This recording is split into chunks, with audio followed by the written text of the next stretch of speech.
Selama penelusuran Nightmare Story, banyak hal yang tak terduga yang kita alami.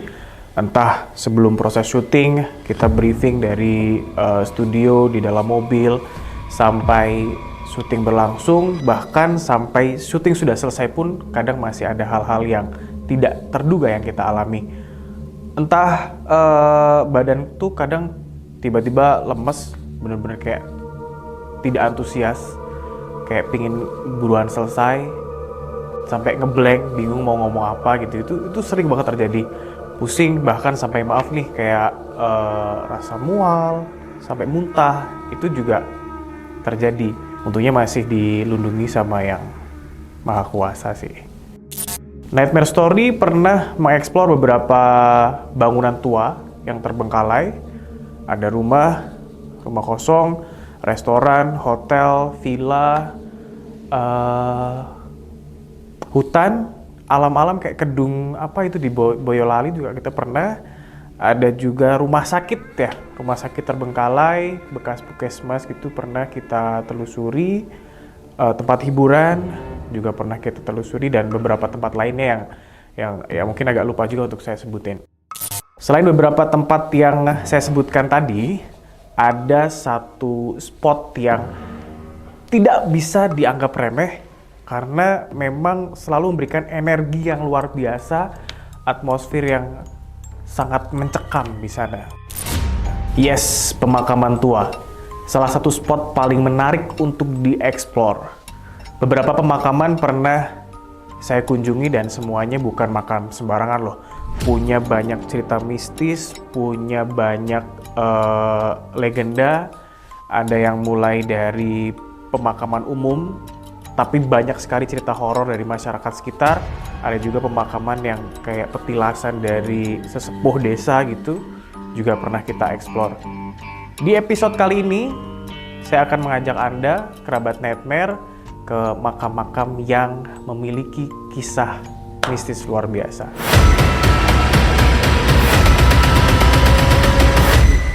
Selamat malam kerabat Nightmare, saya Arman dan juga Mas Febri.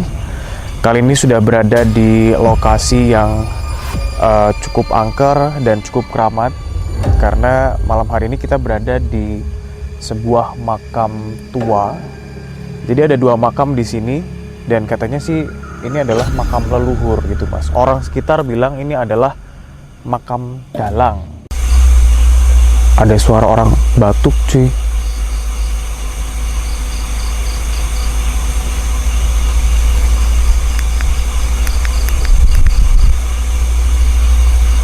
Udah kali ya, udah Mas Feb, udah hampir subuh juga.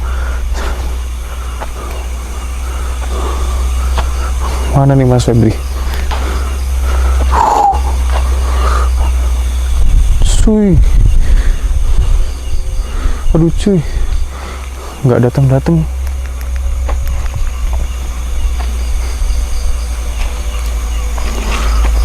Duh, Mas Febri mana ya? Katanya 500 meter, nggak datang. Ya, samperin Pak ya.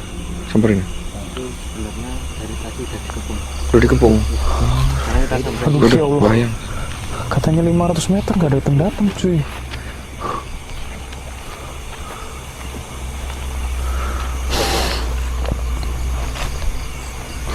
Allahumma sholli ala Muhammad, Allahumma sholli ala Muhammad, Allahumma sholli ala Muhammad, Allahumma sholli ala Muhammad, Allahumma sholli ala Muhammad, Allahumma sholli ala Muhammad.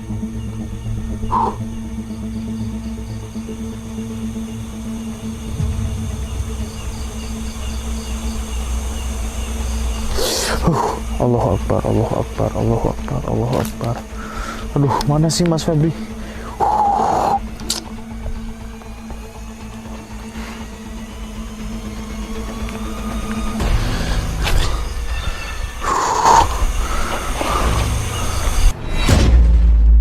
Selamat malam kerabat Nightmare, saya Arman dan juga Mas Febri. Malam hari ini sudah berada di makam Blimbing Desa Dadap Ayam. Dan ada banyak sekali misteri yang ada di makam ini. Untuk lebih jelasnya, langsung saya tanya ke Mas Mawan ya Mas ya. Mas, boleh diceritain sebelum saya melakukan penelusuran deh Mas? Konon katanya dari warga sini, Ada sering kali keranda yang melintang di tengah jalan.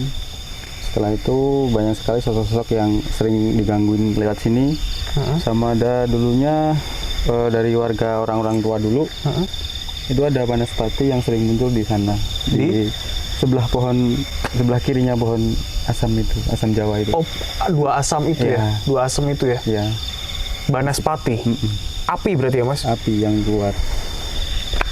Selain itu, Mas? Sama di sini leluhur yang pertama kali dimakamkan di sini atau leluhur kita, kita belum tahu dan ingin mengoreksi tentang itu siapa sih leluhur kita yang dimakamkan di sini gitu.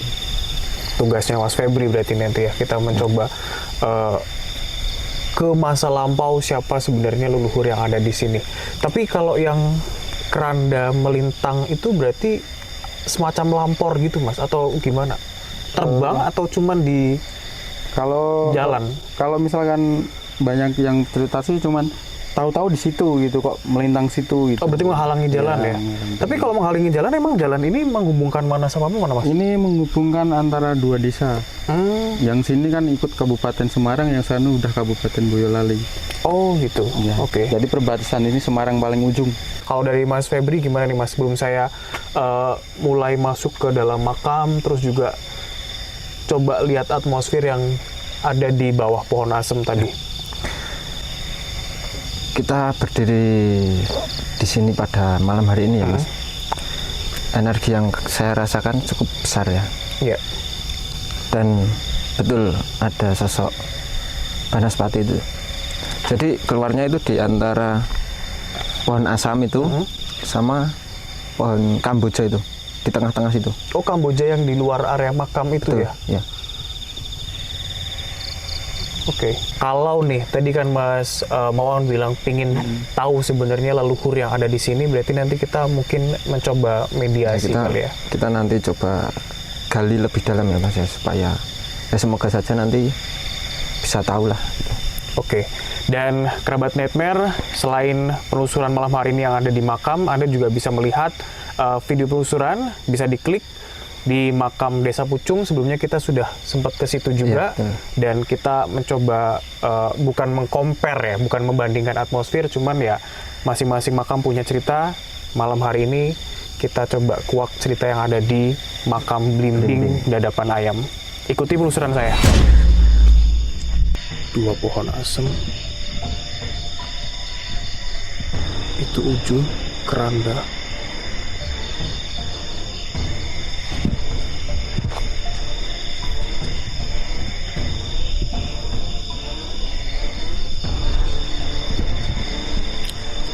Permisi.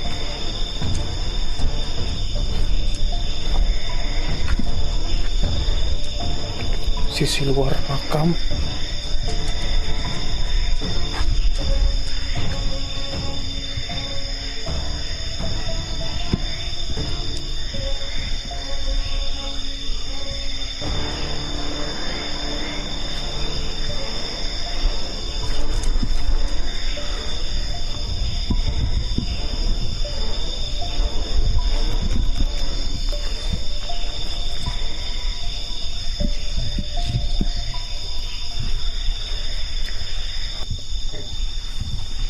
Nah, kalau keranda ini, Mas, kalau sejauh ini sih apa namanya,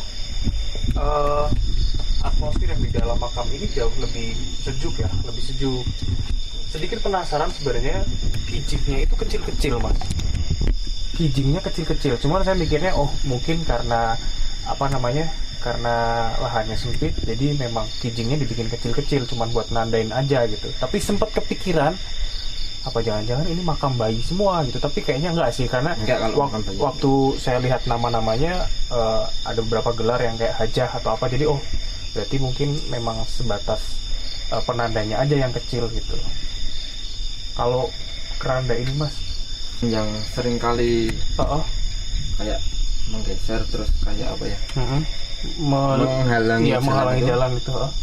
Yang sering usil dengan keranda ini itu sosoknya tinggi besar juga. Oh, Sosok tersebut ada di sini. di oke. Iya, iya. Amit-amit, Mbah. Ini Tapi- hampir mirip cerita kayak Lampor gitu ya Mas. Tapi sebenarnya dia tujuannya apa, Mas? Apakah makan korban, nalan korban, atau cuman ya usil aja gitu? Usil ya Mas kalau menurut saya itu. Kecuali kalau ada orang yang berani menerobos itu kemungkinan besar ya akan meninggal. Selamat malam kerabat Nightmare, saya Arman dan juga Mas Febri. Kali ini akan mengajak Anda untuk menelusuri tempat mistis yang malam hari ini akan kita buktikan misterinya. Sekarang kita berada di Makam Pucung, Desa Pucung. Saya nggak tahu ini masuk Salatiga atau Kabupaten Semarang, Anda bisa cek sendiri. Dan ini makam, dibilang makam umum Mas, tapi juga nggak umum. Karena misteri yang ada di sini, dan orang bilang katanya ada 2 keranda, yang satu tuh nggak boleh ibaratnya nggak boleh dibuang karena dikeramatkan begitu. Padahal dia usianya udah lumayan. Jalan menuju ke makam lumayan sepi, jauh dari pemukiman. Kita perlu lewat jalan-jalan yang seperti ini nih, kerabat Nightmare. Anda bisa lihat sendiri kanan kiri pohon, dan ya namanya makam pasti energinya juga sangat pekat ya Mas ya. Ya. Di samping energinya sangat kental sekali ya Mas. Makhluk-makhluknya juga bervariasi ya. Semua ada sosoknya. Oke. Jujur Dan- opening saya udah sakit kepala sih. Ya. Ini ya Mas, karena kan nih di atas Mas Arman ini ya. Ini ada sosok pocong Astagfirullah. di pohon bambu ini. Bambu kecil ini. Ya, di atas itu. Dan yang lainnya masih banyak sekali ini Mas. Oke. Seperti biasa kita dikepung gitu. Iya. Ya selama nggak uji nyali sih insya Allah ya lancar ya. Nanti kira-kira saya yang bakal samperin Mas Febri ke sini, atau Mas Febri yang bakal samperin saya ke kuburannya Mas? Kita lihat situasi nanti ya Mas ya. Kalau Oke. terlalu berbahaya saya akan menghampiri Mas Arman. Oke, tapi yang jelas saya menuju ke makam pun butuh effort sih, karena jalannya lumayan. Kalau gitu ikuti penelusuran saya di Makam Pucung, Desa Pucung malam hari ini kerabat Nightmare. Amit-amit. Assalamualaikum ya halal kubur.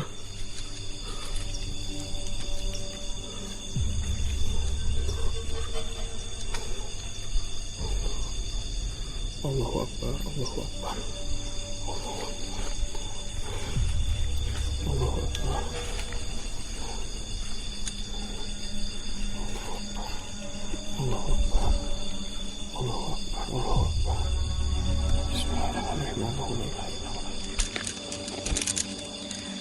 Dan ini benar-benar bikin kepala sakit sama kempering ngetrek. Panas banget hawa nih.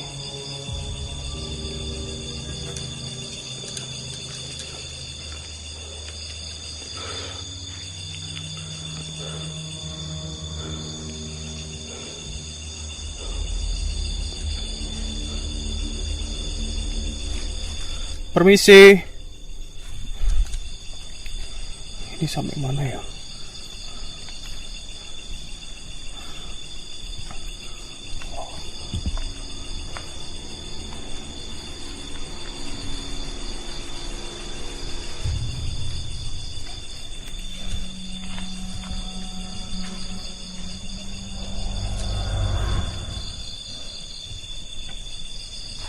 Assalamualaikum. Assalamualaikum. A'udzubillahi minasyaitonirrajim. Bismillahirrahmanirrahim.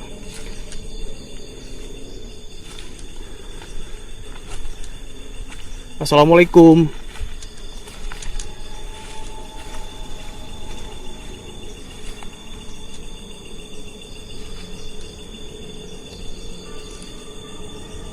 Assalamualaikum.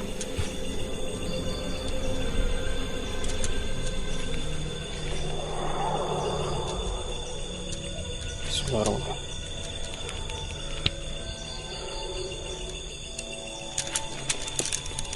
Jadi Jadi dari beberapa makam, makam yang kayaknya bentuknya agak tua adalah yang di depan saya. Hawanya panas banget. La ilaha illallah. La ilaha illallah. Bingung mau ngomong apa, tapi yang jelas emang panas banget. Bahkan baterai pun biasanya nggak sepanas ini panas banget cuy. Ini salah satu penelusuran yang memperingat banget, dalam artian panas banget, hawanya panas banget. Memang sih tidak ada interaksi apapun, cuman malah waktu jalan ke arah sini itu terasa banget diikutinnya. Selain orang sering bilang kalau memang sering terasa diikuti, terus ada suara orang nangis. Tadi waktu habis opening ke jalan menuju sini itu memang rasanya lebih terasa kayak diikutin. Selamat malam kerabat Nightmare. Malam hari ini kita masih berada di Ampel Boyolali, dan tepat di belakang saya dan Mas Febri ini adalah makam keramat Mas Feb. Ya, Kalau dari segi lokasi mungkin mengingatkan kita di ini ya, makam dalang ya. makam dalang. Cuman kayaknya ini lebih kerasa serem ini, ya. Pohonnya lebih gede dan lebih jauh juga dari pemukiman warga. Katanya tadi jaraknya sekitar 3 kilometeran gitu, kerabat Nightmare. Saya nanti akan ditinggal di sini, merasakan atmosfer yang ada di sini, dan katanya sosok yang dimakamkan di sini namanya adalah Ki Gardopakso. Beliau seorang resi. Ya betul. Resi itu berarti apa Mas? Guru para ratu ya? Atau gimana? Bisa dibilang seperti itu Mas, guru para ratu, terus kayak penasehat gitu ya. Oh oke. Kalau orang zaman dulu kaum Brahmana gitu Mas. Ya. Suasananya benar-benar sepi, dan ini di atas bukit. Di atas sana masih ada makam juga. Nanti saya coba ke atas. Assalamualaikum. Assalamualaikum Eyang.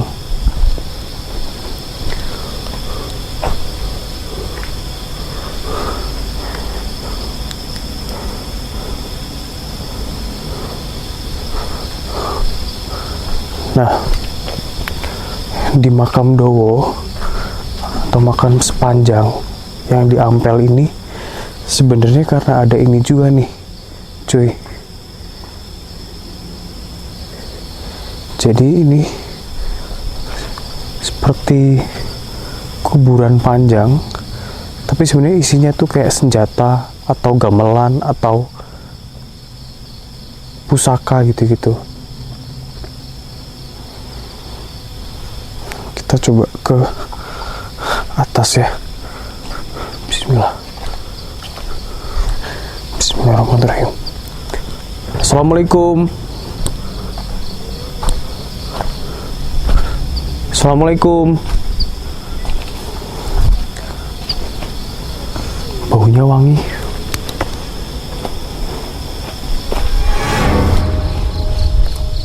Ini udah sangat berbahaya gitu Mas. Karena ini ya posisi sekarang kita di sini ya. Ini kita udah dikepung sama sosok-sosok yang ada di sini.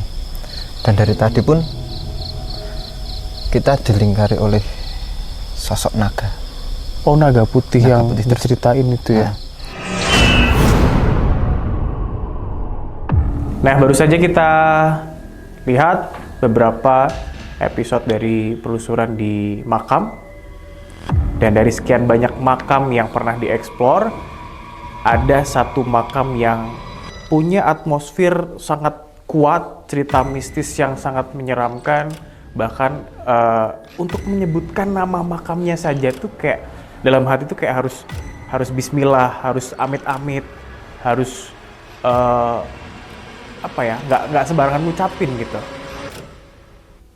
Makam Kemangi. Nightmare Story pernah dibuat tidak berkutik di Makam Kemangi. Makam ini juga langganan para konten kreator horor sampai beberapa TV swasta yang penasaran dengan mitos, legenda, sampai kisah nyata yang terjadi di Makam Kemangi. Konon beberapa kejadian ganjil di luar nalar manusia pernah terjadi di Makam Kemangi ini. Ada cerita toko material pernah mengantarkan bahan bangunan, jadi semen, beberapa sak dikirim pakai truk, diantarkan ke makam ini padahal nggak ada yang pesan. Terus ada juga dealer motor yang mengirimkan puluhan unit sepeda motor, lagi-lagi dikirimkan ke Makam Kemangi yang ada di desa Jungsemi ini, dan padahal nggak ada yang pesan.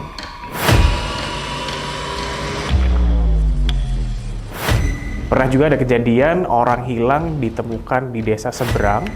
Bahkan ada yang cerita orang hilang beberapa hari, kemudian tiba-tiba muncul di Makam Kemangi ini seperti dia baru bangun tidur.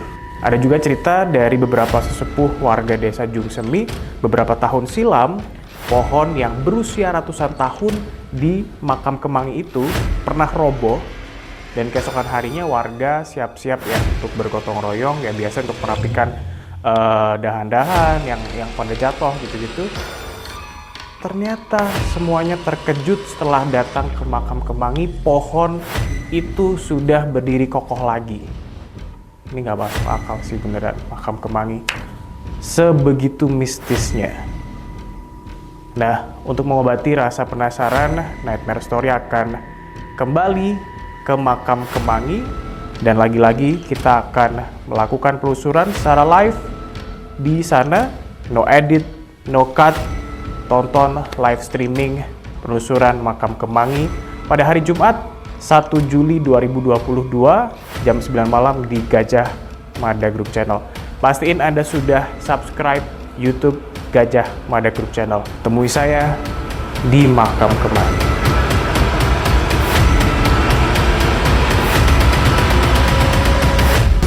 Halo, aku Segara. Saya Nijura. Kami dari Satria The Monster. Hai, aku Stefan Pasaribu. Buat yang suka horor, Jangan lupa tonton live streaming Penelusuran Nightmare Story di Makam Kemangi Kendal. Jumat Jumat 1 Juli Juli 2022 jam 9 malam.